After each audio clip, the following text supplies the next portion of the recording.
Subscribe Zumba TV. Wa maulana Muhammadan abduhu wa rasuluhu sallallahu alayhi wa ala alihi wa ashabihi haqqa qadri wa miqdari al-azim. Allahumma salli wa sallim ala sayyidina Muhammadin salatan tukhrijuna biha min dhulumatil wahmi wa tukrimuna bi nuril fahmi wa tudhihu lana ma ashkala hatta ifhama innaka ta'lamu wa la na'lamu wa anta 'allamul ghuyub. Rabbi shrah li sadri wa yassir li amri wahlul 'uqdatam min lisani yafqahu qawli. Allahumma ij'al al-Qur'ana al-'azima rabi'a qulubina wa shifaa'a sudurina wa zihaba ahzanina wa kafaratan li sayyi'atina wa nawwir Allahumma bihi basairana wa absarana ya rabbal alamin. Nawaitu at-ta'alluma wa at-ta'limi wan naf'a wal intifa'a wal ifada wal istifada. Amma ba'du, tunaendelea na darasa yetu katika suratul Rum. Leo tutaondekea aya ya 7. Aya ya 7 tuliiona jana, inaitwa suratul Rum, na tukaeleza historia kidogo ya aya kuanzia ghulibatir Rum fi adna al-ardi wa hum min ba'di ghalbihim sayaghlibun. Ndio wameshindwa Waroma katika nchi iliyokuwa karibu na nchi za Kiarabu tukazitaja, na wao baada ya kushindwa kwao watakuja kushinda, ndio katika muda mchache ujao, na tukaona na tukaelezea.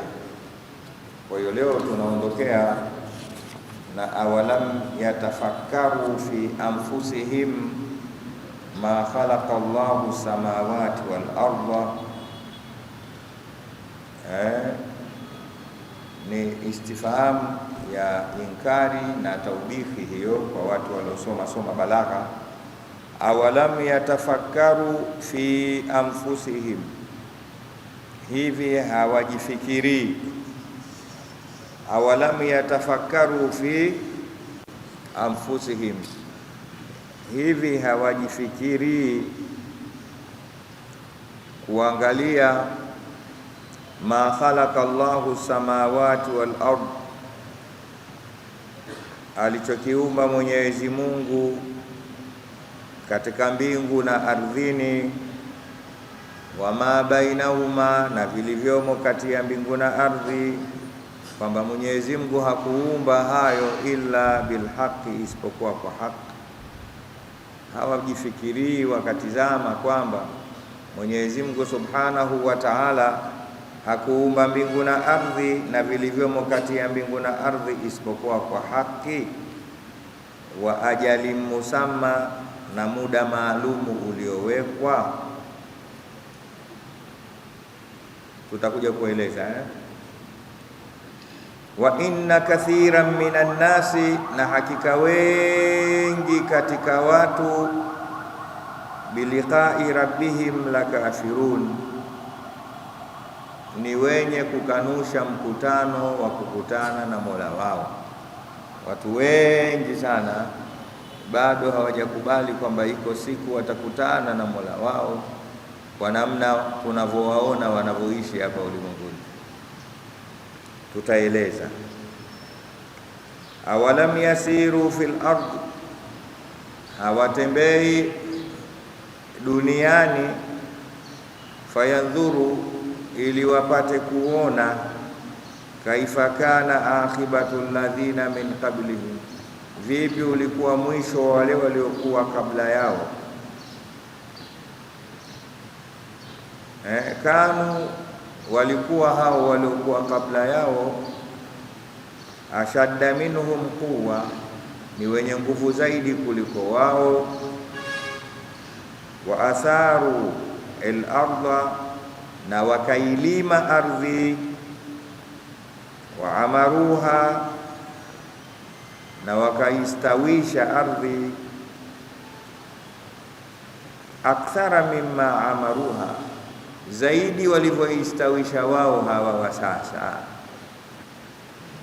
Wajaatuhum rusuluhum, na kuna qiraa wajaatuhum rusuluhum cha Abi Amri.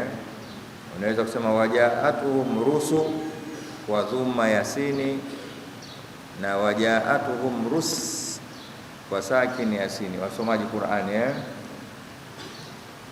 wajaatuhum rusuluhum bil bayinati, na wakawaletea mitume yao hoja za waziwazi.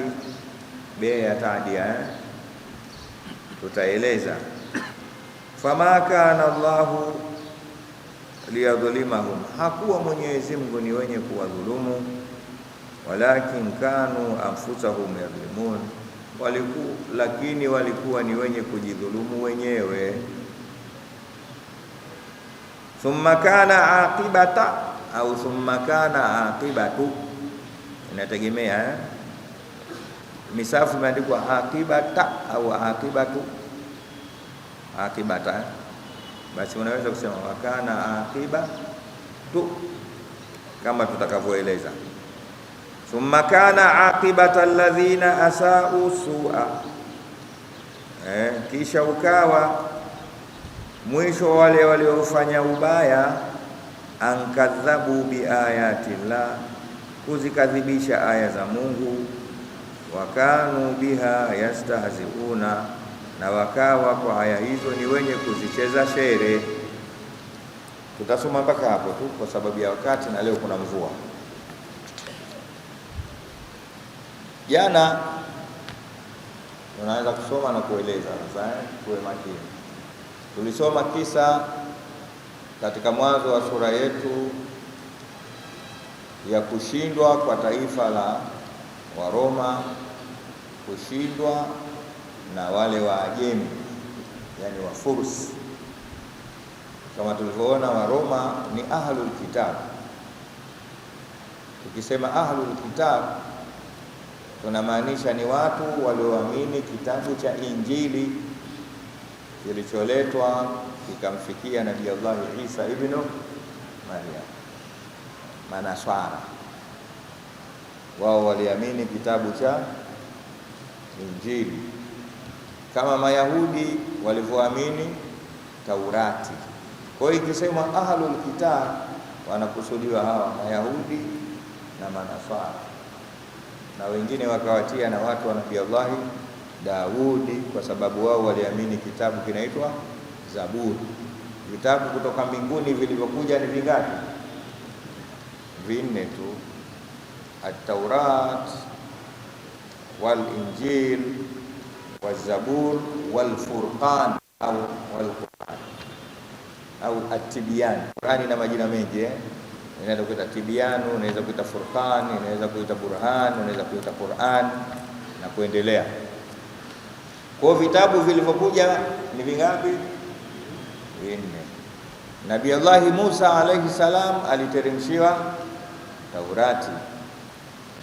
Isa ibn Maryam akateremshiwa Injili. Wakazichanganya hivi vitabu viwili, Taurati na Injili, vikaitwa Bible. Wakaweka mle ndani Agano la Kale na Agano Jipya. Agano la Kale kwa maana ya nini? Taurati, Injili, Agano Jipya. Wakaweka humo, na bahati nzuri wakayatoa maneno mengi kutoka kwa Mungu Subhanahu wa Ta'ala, wakaweka maneno ya wanachuoni wao. Ndio wao wanaoita, kuna Marko, kuna mwingine Luka, mwingine Matayo, mwingine Yohana, mwingine Barnaba. Wakatoa majina ya Mungu, maaya ya Mungu yale, wakaweka maneno ya watu. Ndio kitu kinaitwa kisheria at-tahrif. Tahrif ni ile kuichakatua au kuvichakatua vitabu vya asili vikawa hivi vilivyo sasa. Sawa? Kitu ambacho Qur'ani imekataa. Qur'ani imekataa kuchakachulika. na kila alojaribu kuichakachua Qur'ani alifeli yeye mwenyewe, akacheka akaenda zake. Na Mwenyezi Mungu Subhanahu wa Ta'ala akawa na maneno mengi ya kuonyesha kwamba hiyo haichakachuliki. Wa in kuntum fi raibin mimma nazzalna ala abdina fa'tu bi suratin min mithli wad'u shuhada'akum min dunillah, mpaka mwisho. In kuntum sadiqin, akasema fa in lam taf'alu, kisha akasema walan taf'alu. Mungu kasema wazi, ikiwa mnashaka kwa hii Qur'ani tunayoiteremsha kwa Mtume Muhammad sallallahu alaihi wasallam, basi leteni yenu, tena sio yote, angalau sura. Kuna sehemu nyingine ameambiwa japo aya, leteni.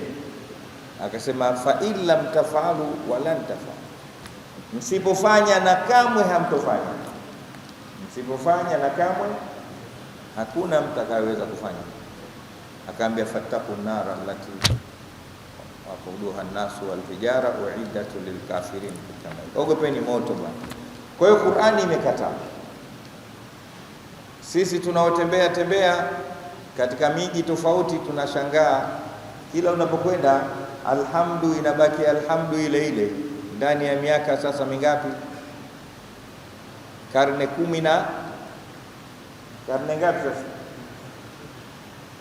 Hii mwaka 1400 ni karne ngapi? Karne 14 15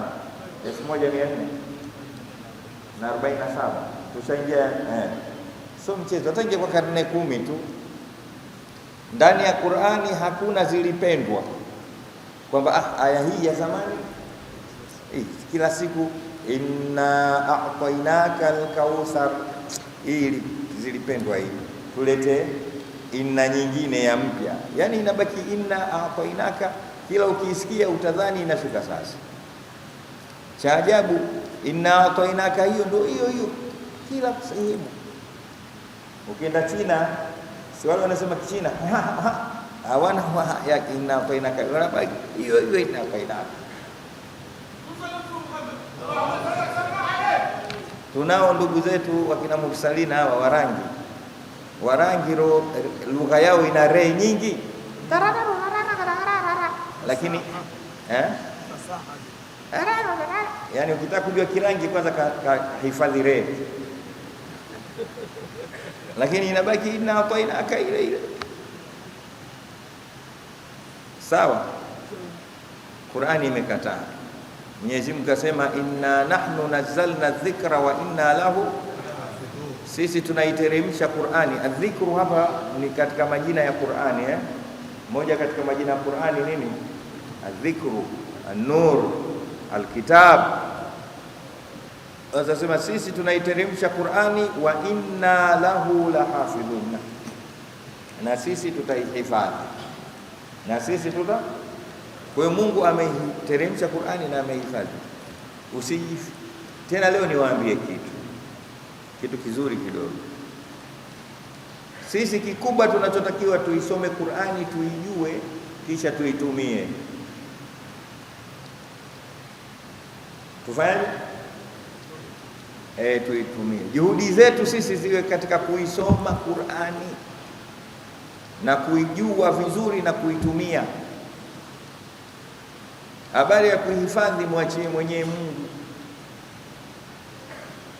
wala usitumie juhudi kubwa katika kuhifadhi Qur'ani. Nasema kidogo dogo. Leo imekuwa juhudi kubwa kuhifadhi Qur'ani pasi na kuijua. Jafari huyu anajuzu karibu 20 au 30, zote hazijui, lakini kazi hifadhi. Ukimwamsha saa 8 za usiku anaijua. Ukimpiga kofi Jafari yule, aya yote ukimuuliza anakwambia iko sura gani. Na Umari Bago na mimi na wewe, sio hoja unaitumia, unaiishi. tabia zako ni zilizomo katika Qur'ani. Na Aisha radhiallahu ta'ala anha wa ardhaha aliulizwa, akaambiwa sif lana Rasulullah au sif lana khuluqa Rasulillah au kama suilat, kama alivyoulizwa, hebu tutajie tabia za mtume zilikuwaje? Jawabu lilikuwaje? Kana khuluquhu alquranu, kana khuluquhu, zilikuwa tabia za mtume wenu ni Qur'ani. Ai liannahu kana Qur'anan yamshi fil ardh, mtume sallallahu alaihi wasallam alikuwa ni Qur'ani yenye kutembea, mobile Qur'an, mobile Qur'an. Hicho ndio kinachotakiwa. Umehifadhi kuhifadhi, lakini ule kama Qur'ani inavyokutaka ule, unywe kama Qur'ani inavyokutaka unywe, uvae kama Qur'ani inavyokutaka uvae, uoe kama mwanamume, uolewe kama mwanamke kama Qur'ani inavyotaka, uuze na kununua kama Qur'ani inavyotaka, uajiri watu na kuajiriwa kama Qur'ani inavyotaka, ulale na kuamka kama Qur'ani inavyotaka. Maisha yako yote iwe nini? Hudan lilmuttaqin. Imeeleweka vizuri? Kwa hiyo Qur'ani itabaki kuwa ni Qur'ani mahfudh, kwa sababu Mungu mwenyewe amesema mimi ndio nateremsha Qur'ani na nitaihifadhi, itabaki mpaka siku ya Kiyama. Mkihifadhi msihifadhi, mimi naihifadhi. Juhudi, nasema narudia tena, fanyeni juhudi mkaijue Qur'ani na muishi Qur'ani. Hakikisheni mna walimu wengi wanaojua Qur'ani wa kusomesheni nyinyi na watoto wenu, majumba yenu yatawaliwe na Qur'ani. Ndicho kinachotakikana, tahfidhi al-Qur'ani mwenyewe Mungu subhanahu wa ta'ala. Wajanja wanachokufanya kikubwa sasa hivi, neno baya hili kidogo nalisema, nyie muhifadhi sana Qur'ani lakini msiishi ki-Qur'ani. Ndani ya Qur'ani kuna vitu, ndani ya Qur'ani kuna sheria. Nendeni mkahukumiane kwa sheria ya Qur'ani. Ndani ya Qur'ani kuna kuabudu, nendeni mkaabudu kama inavyotaka Qur'ani, na hicho ndio kikubwa. Lakini ndani ya Qur'ani kuna siasa, nendeni mkawe na siasa kama za Qur'ani. Maisha yenu yote wewe, alif lam mim dhalika alkitabu la raiba fihi hudan lil muttaqin alladhina yu'minuna bil ghaibi wa yuqimuna as-salata wa mimma razaqnahum yunfiqun. Haya, namaliza kipengele hicho kwamba Qur'ani ni kitabu miongoni mwa vile vitabu vingapi? Vinne, kilichokataa kuchakachulika, kilichokataa. Lakini vingine vyote vimekaribia kuwa havipo, bali kuna maneno ya watu, kuna maneno ya Mathayo, maneno ya Marko, kuna maneno ya Barnaba, kuna maneno ya Luka, kuna maneno, lakini maneno ya Allah yamebaki katika Qur'ani.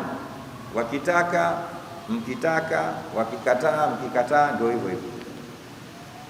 Na mwenyewe kasema vitabu vyote vinavyoandikwa, hata mimi naandika sana vitabu, lakini mwisho nasema wa intajiba aiban fasudda al-khalala fajalla man la aiba fihi wa ala. Yani naandika kitabu changu hichi kama mwanadamu kuna makosa, ukiyakuta makosa humo ni sitiri, kwa sababu asiyokosea ni Mungu peke yake. Vitabu vyote, magazeti yote yanaandikwa hivyo, lakini kitabu cha Qur'ani Mungu akusema mkikuta aibu, kasema dhalikal kitabu la raiba fihi, ubingwa kabisa, kitabu hakina makosa. Msalini Mtume Muhammad. Lakini cha ajabu anasema kitabu hakina makosa, hichi kitabu hakina shaka. Sisi tulioletewa ndio tuna mashaka nacho, tunakitia makosa sisi, wajinga kabisa. Mmenielewa sio? Au mjelewa? Vitabu vyote mlivyosoma mashule vina mwisho inakuja content ndogo, anasema ukikuta makosa humo ni sitiri, mimi ni mwanadamu, asiyokosea ni Mungu. Mwenyezi Mungu anasema dhalikal kitabu la raiba fihi. Mbele akasema alhamdulillahi alladhi anzala ala abdihi alkitaba wa lam yaj'al lahu alafu qayyiman liyundhira abda.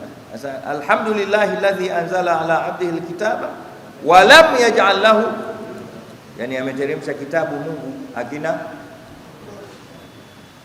jongo doiwa, hakuna kubabaisha, hakuna tantarira kwenye Qur'an. Inna hadha alqur'ana yahdi lillati hiya Qur'ani, kama Qur'ani hii inaongoza mambo hivi yamenyooka.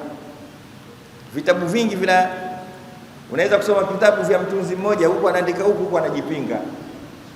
Qur'ani haijipingi, labda uijui. Mwenyezi Mungu ajalie Qur'ani rabia qulubina wa shifaa sudurina wa zahaba ahzanina wa kafara lisayiatina, na anawirisha nyoyo zetu. Mtume Muhammad sallallahu alaihi wasallam katika hilo anasema, idha kana hadha alquran fi ihabi, idha kana hadha alquran fi ihabi, ikiwa hii Qur'ani yote imeandikwa katika kigozi. Ihabi ni kigozi, thumma uhturikat mahtarakat, kisha kigozi kile kikatiwa kwenye moto ili kiunguzwe, hakitowaka. Ingekuwa mitani ingesema dada deki, lakini sisemi. Mtume anakuja hivyo, anasema lau Qur'ani yote imeandikwa kwenye kigozi cha mbuzi au cha ng'ombe au kondoo, kisha ukakichukua kile kigozi kile ukakitia kwenye moto, hakiwaki. Kuna wajinga walifanya hivyo. Walifaje? Waliandika Qur'ani nyingi katika msala hivi, waandishi wazuri, kisha akaenda kupiga moto, viliwaka vyote. Wakatoka akasema maneno ya Mtume sallallahu alaihi wasallam ni ya urongo, imewaka. Akatokea mtu mmoja akamwambia muelewi maana yake sio hiyo. Ukitaka ulione zoezi hilo halifanikiwi la kuchoma Qur'ani iliyoandikwa kwenye kigozi, anza zoezi la kutafuta kila ilipoandikwa Qur'ani, futa dunia nzima, tembea na kila aliyohifadhi Qur'ani, hata Walidi al-Hadi muue, mtoto mdogo mkubwa, nenda kafute Qur'ani yote Dar es Salaam, na wote waliohifadhi Qur'ani wada mikoa 27 ya Tanzania, mikoa mingapi ya Kenya, dunia nzima, hakikisha hakuna Qur'ani iliyoandikwa popote, kisha baki na Qur'ani yako katika hiyo ngozi. Hapo ndio utamuona Mungu nani. Yani ibaki hiyo tu, ikibaki hiyo tu haitowaka. Lakini ikiwa utachoma hii, mimi ninayo si iko ukubali. Inna nahnu nazzalna dhikra wa inna lahu na mwenye kaisifu Qur'ani shifaa linnas nur, fajaakum min Allahi nurun wa kitabun mubin, kitabu cha wazi. Lakini cha ajabu bwana, tunayo Qur'ani tunajaa, tunayo Qur'ani tunaumwa, tunayo Qur'ani tunagombana, hatuelewani, tunayo Qur'ani tunateswa na kuteseka. Wenye Qur'ani, kwa hii Qur'ani kweli kweli akaifanyia mtu kazi, umtesi. Fa idha qara'ta al-Qur'ana ja'alna bainaka wa bainal ladhina la yu'minuna bil akhirati hijaban mastura.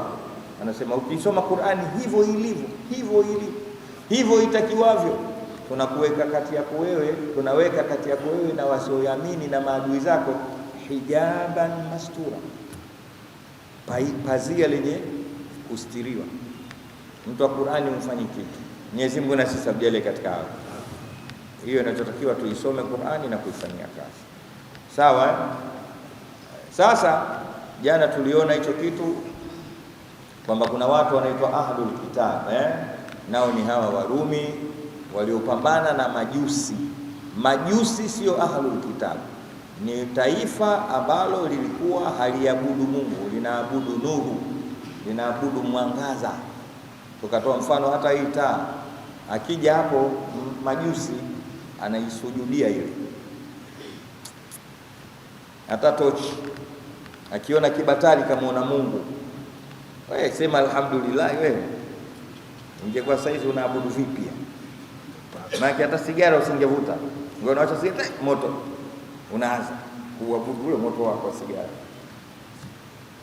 Wale wanaitwa majusi. Ndio maana tumefundishwa dua sema alhamdulillahi alladhi hadana lihadha wa ma kunna laula. Kila siku sema hivyo, namshukuru Mungu ameniongoza kumjua Mungu wa kweli. Sasa ingekuwa naabudu moto mimi. Unapita kwa mama ntilie naabudu, unapita sio kwa mama lishe unasujudu, ukiona treni unasujudu, taa zikiwashwa, jua likitoka, mwezi mwanangu singekonda umali taisha. Maki kama hizi gari siku zote zina taa. Kuna taa ya dashboard, taa ya radio, taa ya kuona ndani, taa ya barabarani. Sasa una misikiti mingapi? Lakini Uislamu ni dini takfif. Mkwambia Mungu mmoja tu. Mungu la ilaha illa Allah Muhammad, na ana takfifu nyingi sana, nyingi. Ni dini nyepesi. Juzi tulikwenda Kigoma na baadhi ya wanangu, tukapita kule Mwaloni Pwani, tukakuta dagaa limeanikwa. Unajua dagaa la Kigoma lile, yani limeanikwa kutoka hapa mpaka kule lango la jiji. Dagaa samaki mdogo kama kidole. Nikakumbuka maneno ya Mtume Muhammad sallallahu alaihi wasallam. Mtume aliulizwa kuhusiana na bahari, kwa maana na maziwa na yale mito vipi, akasema tahurun ma'uhu hillun maitatu, ni tahara maji yake bahari, maji ya bahari ni tahara, na maana kina maziwa pia lakini ni halali mfu wake, yani mfu wa baharini na maziwani ni halali kwenye mito. Nikamwambia lau si hadithi hii hawa dagaa wote hapa leo haramu, kwa sababu wasingelika ili vaji lazima uchinje. Na unataka kula dagaa fungu moja, shati wapate wazima, uelekee kibla, kisha uwachinje. Unachinja dagaa ngapi? Na Ramadhani umetamani kufuturu dagaa basi dagaa mkubwa, udufi. Unamjua udufi? Mdufi kile kipronzi kiduchu kama kucha hivi, kichwa chake utakiona na shingo yake ilipo. Sasa utamchinja na panga na kiwembe au na kitu gani? Huo ndio Uislamu kama utaki kujua. Tahuru ma'uhu hillun maitatuhu, huo ndio Uislamu. Mwenyezi Mungu atubakishe katika Uislamu sisi na vizazi vyetu. Nimetaka kueleza hilo. Sasa walipambana wale watu wa Ajemi wasiokuwa na dini, wakawashinda wenye dini. Kituko hicho mushirikina wa Maka wakatoka oyehoye, wanafurahi, wanamwambia Mtume sallallahu alaihi wasallam na maswahaba ridwanullahi ta'ala alaihim ajma'in kwamba ikiwa wale mushirikina wenzetu wamewashinda wanaoabudu Mungu wenzenu, na sisi muda mfupi si mrefu tutawashindeni. Kitu kile mtaani kwa wale waliomwamini Mtume Muhammad sallallahu alaihi wasallam na Mwenyezi Mungu kikawatia unyonge, na wengine wakana watu wa kweli wanashindwa na waabudu moto vipi? Wanaanza watu vikao. Mungu akasema msio na wasiwasi, baada ya ushindi wao, kushindwa kwao, nao muda mfupi, haitopata miaka 9, haitozidi miaka 9 watashinda. Na kweli mwaka wa saba wakatokea vita, wakashinda. Tukio lile la kushinda wale ahlul kitabu liliambatana na ushindi wa huku wa Mtume Muhammad sallallahu alaihi wasallam na sahaba zake kuwashinda mushirikina wa Maka katika siku za Badri, mwezi wa Ramadhani kama hivi, mwezi 17. Ndio akasema wa hum min ba'di ghalimsa wa dhalika sayafrah. Nasema je, mtafurahi baada ya ushindi wao. Usoma mwingi aya ya jana, wa yawmaidhin yafrahul almu'minun au mu'minun. Siku hiyo watafurahi waumini. Maana wana furaha ngapi? 2. Furaha ya kwanza ahlul kitabi wameshinda, na furaha ya pili wao pia wameshinda, tena kishindo, kwa sababu walikuwa wako 310 wakawashinda watu 1000. Nimependa isipokuwa kwa haki. Tukae tufikiri, tuchekeche, manake kaa fikiri. Wanasema atafakuru saa ibada, kufikiri muda mfupi ni ibada. Hebu kaa siku moja chekecha, usiache tu. Ibada kubwa ni kufikiri, ibada kubwa ni kufanya. Leo mambo yetu hayendi kwa sababu hatujipi muda wa kufikiri. Sisi tunawaza sisi ni wengi wa mawazo, lakini sio wengi wa fikra. Kuna tofauti ya kuwaza na kufikiri. Ukifikiri unakwenda katika solution na ufafanuzi wa mambo, lakini ukiwaza unakwenda kwenye kujinyonga na kujikataa. Nirudie, ukifikiri unakutokea katika upambanuzi wa mambo ukitumia fikra zako, lakini ukiwaza mwisho unakata tamaa, unasema kizungu why me, kila siku mimi tu. Wewe umewaza, umeelewa? Inna fi khalqi samawati wal ardi wa ikhtilafi al-layli wan nahari la ayatin li ulil albab alladhina yadhkuruna Allaha qiyaman wa qu'udan wa ala junubihim wa yatafakkaruna fi khalqi samawati wal ardi, wanafikiri katika mbingu na ardhi kuna nini, Mungu ameumba mbingu na ardhi. Mwisho wanapata solution, wanasema rabbana ma khalaqta hadha batila subhanaka faqina adhaban nar. Naona natija ya fikra. Ukifikiri mbingu ukaitizama, sasa unaitizama mbingu na ukubwa wake, na ilikuwa so strong, imesimama, haina nguzo,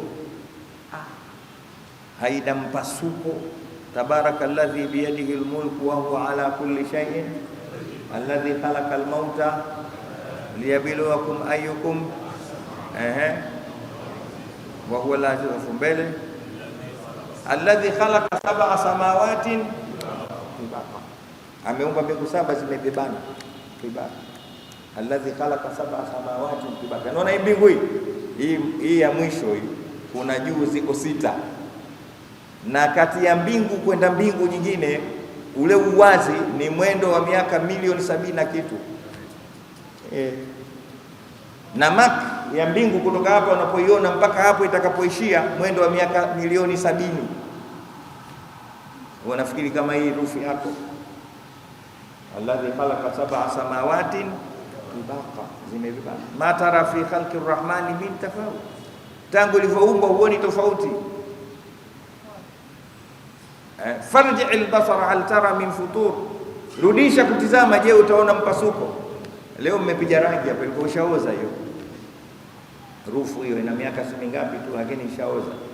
Mbingu tangu imeumbwa iko vile vile, no kupiga rangi wala kupiga chupio wala kuleta, na rangi yake ichushi. Mungu ametafuta rangi ambayo yenyewe haimsema kila siku ya blue. Binadamu ana kawaida ya kuchoka rangi Ndio maana tunaona nyumba yako siku nyingine umepaka rangi nyeupe, siku nyingine rangi nyeusi, siku nyingine ya blue. Juzi nimeona nyumba moja ina rangi utasema keki ya birthday. Rangi za kizungu hizi. Yote kuhangaika kutafuta rangi mpya. Mungu tangu siku alipoumba mbingu akapiga rangi ile mpaka leo ndio hiyo, na mtu akipiga nyeusi utamuua. Utaona unaje tena katia nyeusi hapa. Sasa unatakiwa ufikiri. Fikiri. Ukifikiri hivyo utamuona Mungu subhanahu wa ta'ala. Inna fi khalqi samawati wal ardi wa ikhtilafi al-layli wan nahari la ayati li ulil albab. Katika kuumba mbingu na ardhi na tofauti ya mchana na usiku kuna dalili za uwepo wa Mungu, li ulil albab, kwa wenye akili. Na kina nani wenye akili? Alladhina yadhkuruna Allaha qiyaman wa qu'udan, wale ambao wanamwabudu Mungu katika hali zao zote, qiyaman wa qu'udan wa ala junubihim. Lakini mwisho wayatafakkaruna fi khalqi samawati wal ardh, wanajipa muda wa kufikiri katika umbile la mbingu na ardhi. Mwisho wanasema rabbana ma khalaqta hadha batila subhanaka fa. Mwenyezi Mungu ajalie katika hao. Nenda kafikiri, sio naenda unafikiri mpira Simba na Yanga tunakaa itakuwaje mkao na calculator yako mahesabu. Unafikiri nini? Nenda kafikiri mbingu na ardhi. Tumsaidie Mtume Muhammad. Nenda kumfikiri Mungu. Sawa? Hapa Mungu. Awalam yatafakkaru fi anfusihim, hawafikiri katika nafsi zao wenyewe kwa wenyewe. Kajifikirisheni, Mungu anasema. Anaona ajabu, kwa nini hamjifikirishi? Na mkaona kwamba ma khalaqa Allahu samawati wal ardh, Mwenyezi Mungu akuumba mbingu na ardhi, wama bainahuma, na vilivyomo kati ya mbingu na ardhi. Ndio sisi, kama jicho lako halina elimu ya kuweza kukufikirisha kati ya mbingu na ardhi, kaa wewe mwenyewe, wewe ni mabaina samai wal ardhi. Hebu jitizame wewe mwenyewe, macho yako, ndevu zako, pua yako, kifua chako, mkono wako, namna Mungu alivyokuchonga vizuri, umekuwa so handsome kama mwanamke, so beauty, yani ni mtu. Hebu kajitizame na maisha yako, isiaka acha mbingu na ardhi. Kule katika maneno mengine akasema wa fi samai ayatu lilmuqinin, huko mbinguni kuna dalili kwa wataalamu na watu wenye yakini. Lakini wa fi anfusikum afala tubsirun, nyie wenyewe hamumuoni Mungu, yani hamumuoni Mungu katika nyie wenyewe. Kaa mwenyewe ujione, utamuona Mungu. Inafika wakati unasikia njaa, inafika wakati umeshiba, inafika wakati umelala.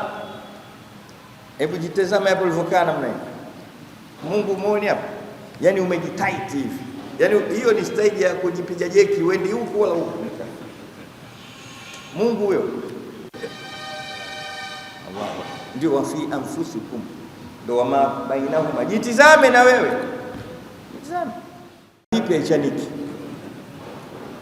ipake mafuta utakavyoipaka imekunja tu. Sawa, mimi najinyoa mwenyewe mara moja ndio nenda saluni, kwa sababu mimi ukininyoa nywele zote usipati, zinapeperuka kama unga, hazikai chini nywele. Allahu akbar. Wewe alikuweka nyusi hapa nani? Hebu sasa nenda kazitoe hizo kama jiwe.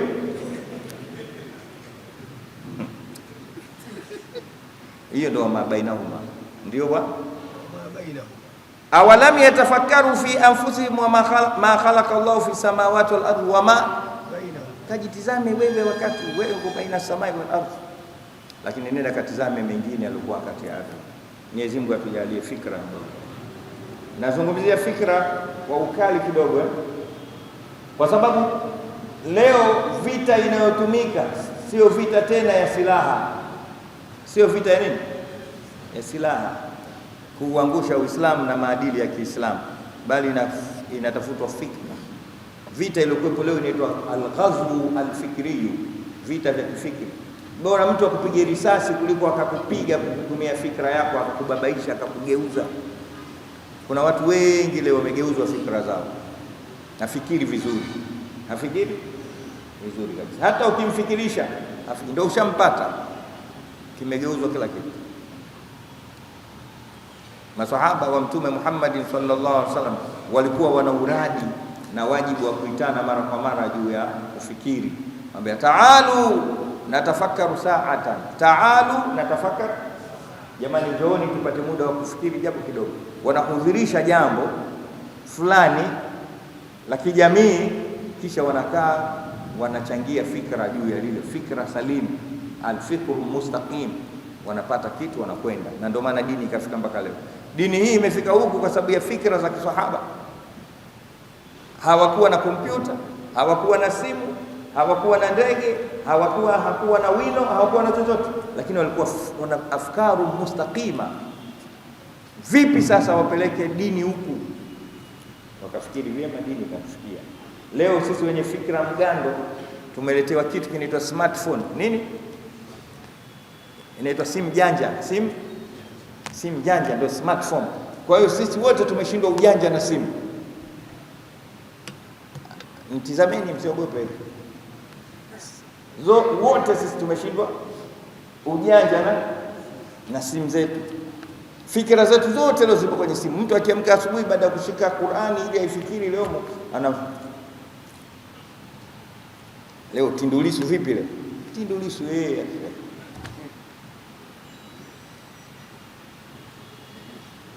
hapo Tumekwama wote, nyinyi mna simu wote, na zikipotea simu zenu wote na nyinyi mnapotea. Mwaka jana na kitu kama hivi, kuna mtu hapa kaenda kutawadha kule akarudi, na mimi tumekuja sawa sawa msikitini, tunaingia kuswali.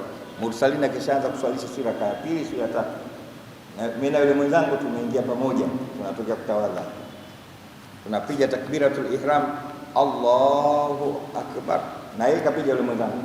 Ghafla na anajisachi, kisha funga swala, nimeiacha, karudi kule, kurudi kaunganisha baba, alhamdulillah, maana kila anaiweka simu yake. Inna lillahi. Unajua kwa nini? Mpaka hiyo swala yenyewe anaoswali iko mle kwenye simu. Huyu hata kumuuliza jina lako nani, mpaka angalie, mimi naitwa ana Google, naitwa Walidi Alhadi Umar Kawambwa. Tumeshindwa ujanja na smartphone. Mungu ametupa fikra. Inna fi khalqi samawati wal ardi wa ikhtilafi layli wan nahari la ayatin li ulil albab alladhina yadhkuruna Allaha qiyaman wa qu'udan wa ala junubihim wa yatafakkarun. Mungu atupe fikra mustaqim. Kwamba Mwenyezi Mungu akuumba mbingu na ardhi na vilivyomo kati ya mbingu na ardhi isipokuwa kwa haki wa ajali musamma. Haki hapa kwa maana ya malengo maalum, kwamba Mungu hakuumba abathan, kajiumbia. Kuna malengo maalum na anayajua na ametujulisha, sawa, ili tupate kumwabudu. Wa ajali musamma, na kwa muda uliowekwa, pamoja na ugumu wa ardhi na mbingu na vilivyomo, lakini vina muda wake. Ukifika, hii neno ajalu musamma limetajwa katika Qur'ani kama mara 27 kukuzindua wewe na mimi kwamba tujue kila kitu kina muda wake. Using'ang'anize kila kitu, ukishafika huo muda kila kitu hakipo. Wewe upo, mimi nipo, iko siku hatutokuwepo. Lijumba hili lipo, iko siku halitokuwepo. Hizo kelele iko siku hazitokuwepo. Ajalun musamma. Mungu ameweka maisha yetu ila ajalin musamma, katika muda maalum alioweka. Fa idha jaa ajaluhum la yastaqdimuna sa'atan wala yasta'khirun, kama alivyosema pengine, utakapofika muda wa kila kitu hakuna kuongezea wala kupunguza. Hakuna kwa kama Changwalu akiwa anachezesha mpira, akishakula rushwa anaangalia ile timu ile mpa rushwa kubwa imefungwa, basi ataongeza dakika 10. Azishi hizo 10 mpaka wale waliompa hela ashinde, na kama imeshinda aongeze dakika hata moja.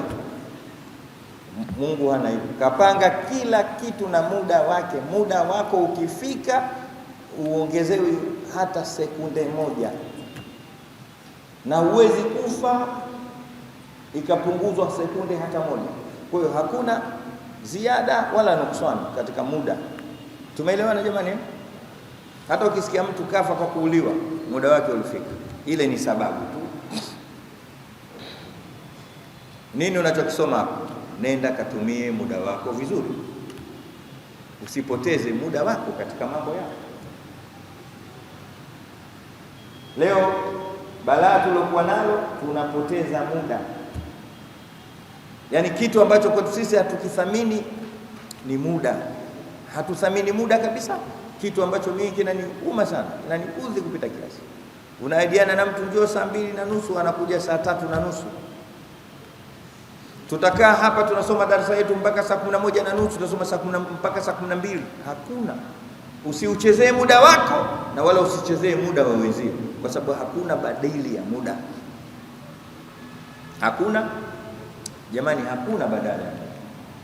Hakuna. Vitu vingine vyote unaweza kupata instead by that, kwamba hiki badala yake ni, lakini muda hakuna badali yake, kwamba nimeandikiwa niishi miaka 60, basi nitapewa 61 baadaye. Mwenyezi Mungu atujalie tuchunge vizuri muda wetu. Na ndio maana tunasema siku zote, moja katika nafha alizotupa Mwenyezi Mungu ni muda wetu. Akatujazia vitu vingi kwa mapenzi tu, kwa tujua kwamba sisi hatuwezi kuchunga muda wetu, akatuletea mwezi wa Ramadhani. Mwezi wa Ramadhani ndani yake kuna usiku mmoja zaidi ya miaka 83, 80 na kitu. kwa kujua hawa watachezea muda, chukuni Lailatul Qadr.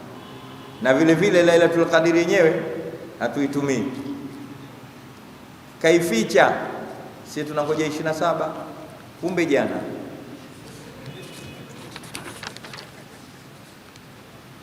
Umeona? Yaani sasa na umeingia darasani, mwalimu anakuambieni tutatoa mtihani kwenye kitabu hiki, nendeni mkatwalie huko.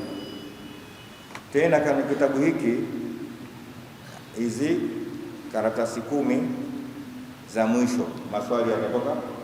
Alafu unamuuliza mwalimu, kuanzia ukurasa wa ngapi mpaka wangapi? Wewe bwege, soma zote tu hizi, likitokea swali limeangukia utapata. Sawa, sisi tunangoja 27 jana. Na dalili ya Lailatul Qadr, ikipita Lailatul Qadr siku ya pili kuna mvua. Imekuja ijaje? Mliolala jana, Mwenyezi Mungu atuwekee Lailatul Qadr. Tumeelewana?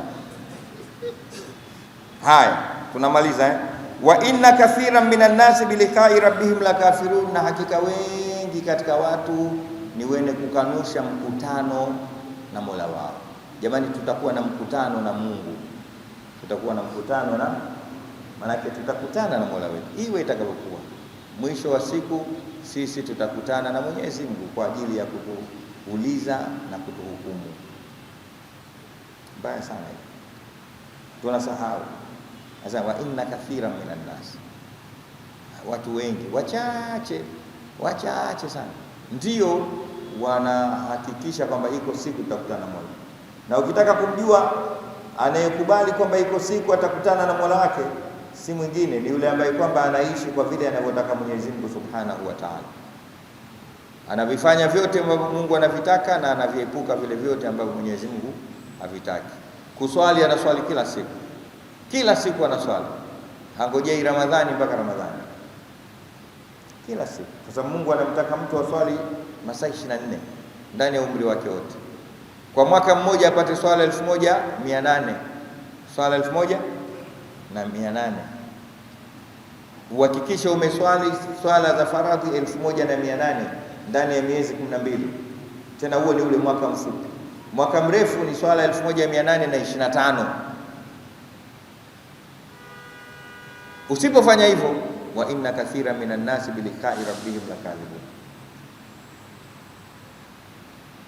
Mmoja aliwahi kusema bora useme Mungu yupo kisha ukaenda kule ikawa hujaonana naye, kuliko kusema hayupo kisha unamkuta anakungoja. Sisi tusiwe katika hawa wengi, bali tuwe katika wachache. Sawa sawa. Wachache ni wapi? Ni wale ambao kwamba wanahakikisha siku moja watakutana na Mola wao Subhanahu wa Ta'ala kwa ajili ya maswali. Sawa. Awalam yasiru fil ardi fayanduru kaifa kana aqibatu alladhina, ndio kaifa kana aqibatu alladhina min qablihim. Sasa hapa Mwenyezi Mungu anafungua mlango wa utalii, anafungua mlango wa ile wizara ya utalii. Imetokana na aya hizi, ziko nyingi. Afalam yasiru fasiru fil ardi, unatakiwa wewe utembee, usikae tu, tembea. Anzia kuwa na utalii wa ndani na utalii wa nje. Umezaliwa Dar es Salaam, lakini usibaki Dar es Salaam tu, nenda kaangalie Tanga kukoje, Iringa, Mbeya kukoje, Mwanza, Simiyu kukoje, Kilwa, Lindi, Mtwara kukoje, Zanzibar, Pemba kukoje, Songea. Weka hela siku moja za kwenda kusafiri ukaangalie maisha ya watu. Fasafir taqarrab anil awtani fi talabi al-ula fa fil asfari 5 fawaid: tafarruju hammin wa iktisabu maisha wa ilmu wa adabu wa sohbatu maji. Safiri kidogo huko South Africa, kidogo huko Lusaka, huko Mozambiki, huko Dubai, unasikia sana Maka, Madina. Fasiru fil ardh. Sawa. Kisiju, nenda kaangalia huko kwetu Kisiju. Imam Shafi anasema usiwe kama nini, kuwa kama maji. Maji yakituama yanaoza, lakini yakisafiri yanasafisha na kusafika. Kwa hiyo watu wengi leo wamekuwa washamba kwa sababu wasafiri.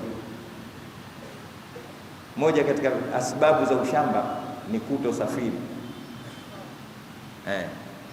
Moja katika asbabu za ushamba. Utakuta mtu vipi huyu?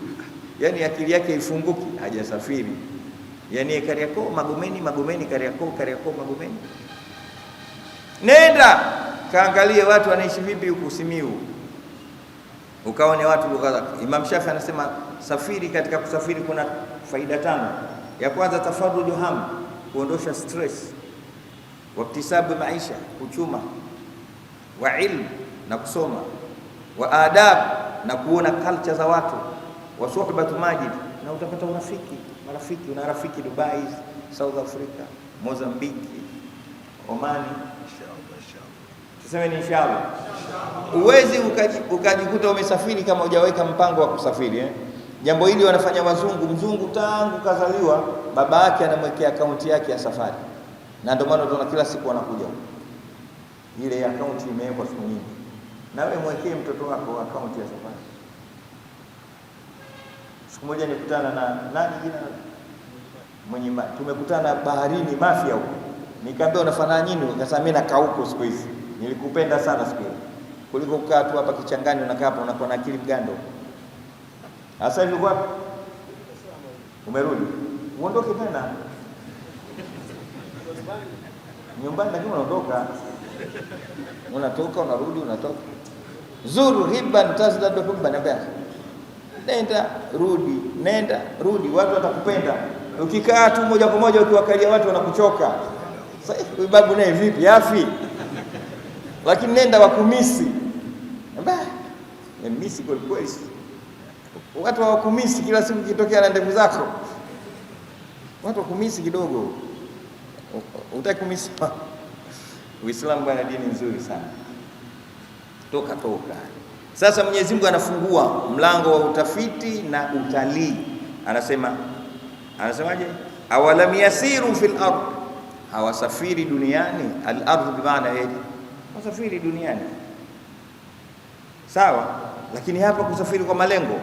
Fayandhuru kaifa kana akibatu alladhina min qablihim, ili waone wale waliokuwa kabla yao, wakawatizame namna ulivyokuwa mwisho waliokuwa kabla yao, kabla. Nendeni mkasafiri, mtaona mwisho wa watu walioishi kabla ya sisi. Mwisho wao ulikuwa namna gani? Anasema Mungu, kanu ashadda minhum quwwa, walikuwa na nguvu zaidi kuliko wao. Kuna mijitu Mwenyezi Mungu ameiumba ilikuwa ina nguvu zaidi kuliko sisi. Wana nguvu, wana jeshi kubwa, lakini yeye mwenyewe nguvu zake za jismi na badani si za kawaida.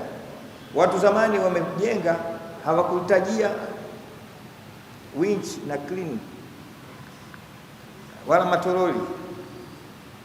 Vidole vyao ndio viliweza kuponda na kukata mawe, wakajenga majumba makubwa. Sawa, nendeni mkawatizame hao, maki mtapata historia. Nenda mfano kama hapo Misri tu, ukaone zile ahram za kule Gaza, mnaita pyramids, ukaambiwa hizi zimejengwa miaka haijulikani na hazikujengwa na clean aina yote. Nenda kaangalia, katizame pyramids zile 3. Mimi nimeenda mpaka pale. Alafu naambia tofali moja la lile jumba ndio tofali moja linatoka nguzo hii mpaka hii. Ndio moja tofali. Watu walikuwa nabeba hilo wanakwenda nalo juu. Nyie hapo mnabeba watu wangapi tofali hiyo? Wote na hamliwezi. Haya. Wa atharu al-ardha, na walilima ardhi, wa amaruha, na wakaimarisha, yani wakaistawisha ile ardhi, akthara mimma amaruha, zaidi ya walivyoimarisha wao. Yani hapa Mwenyezi Mungu anatuambia watu waliiswarifu ardhi kwa kuilima na kuitumia zaidi tulivyoifanya sisi. Wao waliitumia